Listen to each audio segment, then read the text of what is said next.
Today আমরা কোথায় আছি বলো তো? এয়ারপোর্টে। সো আমরা ইন্ডিয়া তো ব্যাক টু দ্য ওমান যাচ্ছি। সো ওমানের কালচারটা তোমরা দেখতেই পেরেছো আমার মার জুই চৌধুরী চ্যানেলে। সো আমরা আজকে এয়ারপ্লেনের ভিডিও দেখাবো। সো দেখো কানে, আবার কেটে দিও না। সো এখন আমরা বসে আছি মেন গেটে। মা এখন ওয়াশরুমে গেছে। এই ব্যাগগুলো এখন আমারই খেয়াল রাখার উচিত। পাপা তো এখন নেই, পাপা তো ওমানে চলে গেছে।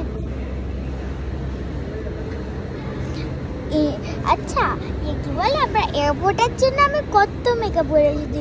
Mascara, eyeliner, eyeshadow, blusher, contour, highlighter, lipstick, hair band, clip, কার্ডার, even আমি dress up. Okay, so I will be back in the plane. And আমাদেরকে শর্টসও বানাতে হবে না, ভুলে গেছি। অনেকদিন শর্টসও বানাইনি, ফোনে দেখেছি। So bye, thank you, good night.